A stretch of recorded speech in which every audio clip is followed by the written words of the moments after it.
ಅಮಾವಾಸ್ಯದ ಶುಭಾಶಯಗಳು ಮಾತಿರಲಿ. Hi friends, ಹೇಗಿದ್ದೀರಾ? ಎಲ್ಲರಿಗೂ ಪ್ರಿಷಾ ಆ್ಯಂಡ್ ಮಾಮ್ಸ್ ವರ್ಲ್ಡ್ ಚಾನಲಿಗೆ ಸ್ವಾಗತ.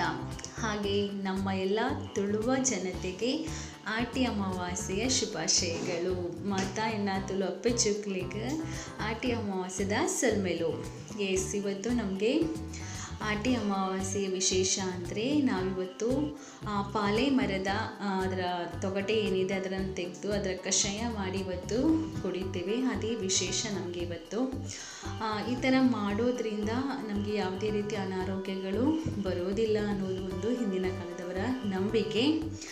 ಹಾಗೆ ಈ ಆಟಿ ಅಮಾವಾಸ್ಯೆಯನ್ನು ತುಳುನಾಡಿನಲ್ಲಿ ಆಟಿ ತಿಂಗಳಲ್ಲಿ ಮಾಡ್ತಾರೆ. ಆಟಿ ತಿಂಗಳಂದರೆ ಇದೊಂದು ತುಳುವಿನಲ್ಲಿ ಇದೊಂದು ತಿಂಗಳ ಹೆಸರು. ಆಷಾಢ ಅಮಾವಾಸ್ಯೆ ಅಂತ ಕೂಡ ಹೇಳ್ತಾರೆ. ಹಾಗೆ ಇದನ್ನು ಭೀಮನ ಅಮಾವಾಸ್ಯೆ ಎಂದು ಕೂಡ ಕರೆಯುವುದು ಕೂಡ ಉಂಟು. ಹಾಗೆ ಇಲ್ಲಿ ಈ ತುಳುನಾಡಿನ ಜನರು ಪಾಲೆ ಮರದ ತೊಗಟೆಯನ್ನು ಕೆತ್ತಿ ಬೆಳಂಬೆಳಿಗ್ಗೆ ಎದ್ದು ಹೋಗಿ ಅದನ್ನು ಕೆತ್ತಿ ತೊಗೊಂಡು ಬಂದು ಅದನ್ನು ಚೆನ್ನಾಗಿ ಕ್ಲೀನ್ ಮಾಡಿ ಆನಂತರ ಅದನ್ನು ಕಲ್ಲಿನಲ್ಲಿ ಕಡಿದು ಅದರ ರಸವನ್ನು ಖಾಲಿ ಹೊಟ್ಟೆಯಲ್ಲಿ ತಗೊಳ್ತಾರೆ. ಈ ಥರ ತಗೊಳ್ಳೋದ್ರಿಂದ ಈ ಆಟಿ ತಿಂಗಳಲ್ಲಿ ಹೆಚ್ಚಾಗಿ ಕ್ರಿಮಿಕೀಟಗಳೆಲ್ಲ ಜಾಸ್ತಿ ಆಗುತ್ತೆ. ಮಳೆ ಕೂಡ ಜಾಸ್ತಿ ಇರುತ್ತಲ್ವ, ಹಾಗಾಗಿ ಕ್ರಿಮಿಕೀಟಗಳಾಗಿರ್ಬೋದು ಇದೆಲ್ಲ ಜಾಸ್ತಿ ಇರೋದ್ರಿಂದ ರೋಗಗಳೆಲ್ಲ ಜಾಸ್ತಿ ಇರುತ್ತೆ ಎಂಬ ಕಾರಣಕ್ಕೋಸ್ಕರ ಈ ರೀತಿ ಕಷಾಯವನ್ನು ಮಾಡಿ ಕುಡಿದರೆ ಇನ್ನು ಬರುವ ಆಟಿ ತಿಂಗಳವರೆಗೆ ಯಾವುದೇ ರೀತಿಯ ಸಮಸ್ಯೆಗಳು ನಮಗೆ ಬರೋದಿಲ್ಲ ಎಂಬ ನಂಬಿಕೆಯಿಂದ.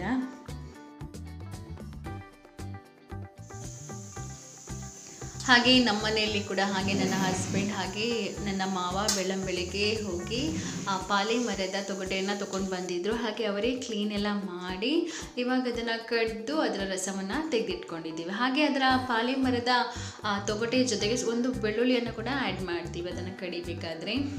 ಹಾಗೆ ಈ ಕಷಾಯದ ಜೊತೆಗೆ ನಾವು ಮೆಂತೆ ಗಂಜಿಯನ್ನು ಮಾಡ್ತೀವಿ. ಯಾಕಂದರೆ ಈ ಕಷಾಯ ತುಂಬ ಹೀಟ್ ಅಂತ ಹೇಳ್ತಾರೆ, ನಮ್ಮ ದೇಹಕ್ಕೆ ತುಂಬ ಉಷ್ಣ ಅಂತ ಹೇಳ್ತಾರೆ. ಹಾಗಾಗಿ ಅದರ ಜೊತೆಗೆ ಮೆಂತೆ ಗಂಜಿಯನ್ನು ತಿಂದರೆ ಅದು ಬ್ಯಾಲೆನ್ಸ್ ಆಗುತ್ತೆ ಅನ್ನೋ ಕಾರಣಕ್ಕೋಸ್ಕರ ಮೆಂತೆ ಗಂಜಿಯನ್ನು ಮಾಡುವಂಥದ್ದು. ಹಾಗೆ ಮೆಂತೆ ಗಂಜಿಗೆ ಇಲ್ಲಿ ಕಷಾಯ ರೆಡಿ ಆಯಿತು. ಹಾಗೆ ನಮ್ಮೆಲ್ಲ ಗ್ಲಾಸಿಗೆ ಹಾಕೋತಾ ಇದ್ದಾರೆ. ನನ್ನ ಮಗಳು ಇನ್ನೂ ಕೂಡ ಎದ್ದಿಲ್ಲ, ಅವಳನ್ನು ಎಬ್ಬಿಸಿದ್ರೆ ಸುಮ್ಮನೆ ಕೂಗ್ತಾಳೆ. ಆ ಕಾರಣಕ್ಕೋಸ್ಕರ ನಾವು ಕುಡಿತೀವಿ ಇವಾಗ. ನೆಕ್ಸ್ಟ್ ಅವಳು ಎದ್ದ ನಂತರ ಅವಳಿಗೆ ಕೊಡೋಣ ಅಂತೇಳಿ. ಹಾಗೆ ಮೆಂತೆ ಗಂಜಿಯ ವಿಡಿಯೋವನ್ನು ನಾನು ಡೀಟೇಲಾಗಿ ಇನ್ನೊಂದ್ಸರಿ ನಿಮ್ಮ ಜೊತೆ ಶೇರ್ ಮಾಡ್ತೀನಿ ಯಾವ ರೀತಿ ಮಾಡೋದು ಅಂತ ಹೇಳಿ.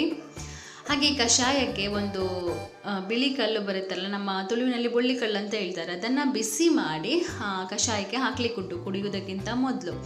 ಯಾಕಂದರೆ ಆ ಕಷಾಯದಲ್ಲಿ ಏನಾದರೂ ವಿಷದ ಅಂಶ ಏನಾದರೂ ಇದ್ದರೆ ಅದು ಹೊರಟೋಗುತ್ತಂತೆ ಆ ಥರ ಮಾಡಿದರೆ, ಆ ಕಾರಣಕ್ಕೋಸ್ಕರ. ಹಾಗೆ ಈ ಕಷಾಯದ ಜೊತೆಗೆ ನಾವು ಬೆಲ್ಲವನ್ನು ಸ್ವಲ್ಪ ತಿಂತೀವಿ, ಯಾಕಂದ್ರೆ ತುಂಬ ಕಹಿ ಇರುತ್ತೆ. ಆ ಕಾರಣಕ್ಕೋಸ್ಕರ ಕಷಾಯ ಕುಡಿದಾದ ನಂತರ ಒಂದು ಸಣ್ಣ ತುಂಡು ಬೆಲ್ಲವನ್ನು ತಿನ್ನುವಂಥದ್ದು ಉಂಟು.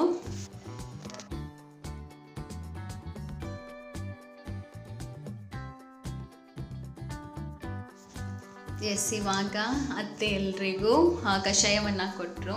ಹಾಗೆ ನಾವಿವಾಗ ಕುಡಿತಾ ಇದ್ದೀವಿ. ಓಕೆ, ತುಂಬ ಕಹಿ ಇತ್ತು ಮಾತ್ರ. ಆದರೆ ವರ್ಷಕ್ಕೊಮ್ಮೆ ಅಲ್ವಾ, ಏನೋ ಒಂಥರ ಖುಷಿ, ಎಲ್ಲರೂ ಒಟ್ಟಾಗಿ ಆ ಕಷಾಯವನ್ನು ಮಾಡಿ ಕುಡಿತಾ ಇದ್ದರೆ ಏನೋ ಒಂಥರ ಖುಷಿ ಆಗುತ್ತೆ.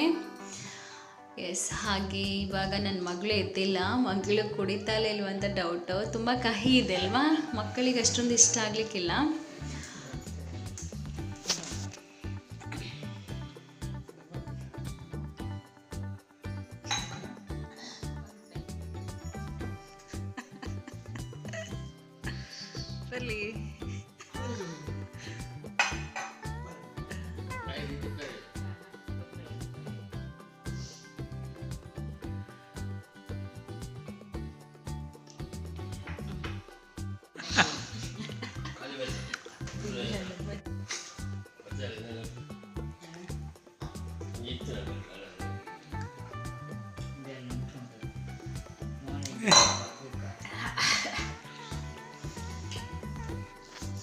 ಎಸ್, ಹಾಗೆ ಫೈನಲಿ ನನ್ನ ಮೆಂತೆ ಗಂಜಿ ಕೂಡ ರೆಡಿ ಆಯಿತು. ಕಷಾಯ ಕುಡಿದಾದ ನಂತರ ಮೆಂತೆ ಗಂಜಿ ತಿನ್ನುವಂಥದ್ದು. ಇದು ನಮ್ಮ ಬಾಡಿ ಬ್ಯಾಲೆನ್ಸ್ ಮಾಡುತ್ತೆ, ಅಂದರೆ ಹೀಟ್ ಇದ್ದರೆ ಏನಾದರೂ ಹೀಟ್ ಆದರೆ ಅದು ಬ್ಯಾಲೆನ್ಸ್ ಆಗುತ್ತೆ ಅನ್ನೋ ಕಾರಣಕ್ಕೋಸ್ಕರ ತಿನ್ನುವಂಥದ್ದು. ಹಾಗೆ ನನ್ನ ಈ ವಿಡಿಯೋ ನಿಮಗೆ ಇಷ್ಟ ಆದರೆ ಒಂದು ಲೈಕ್ ಕೊಡಿ, ಹಾಗೆ ಶೇರ್ ಮಾಡಿ, ಹಾಗೆ ನನ್ನ ಚಾನಲನ್ನು ಸಬ್ಸ್ಕ್ರೈಬ್ ಮಾಡಿ. ನನ್ನ ಮಗಳು ಕೂಡ ಎದ್ದು ಇವಾಗ ಕುಡಿಲಿಕ್ಕೆ ಕೇಳ್ತಾ ಇಲ್ಲ, ನೋಡುವ ಕುಡಿತಾಲ ಇಲ್ವಾ ಅಂತೇಳಿ.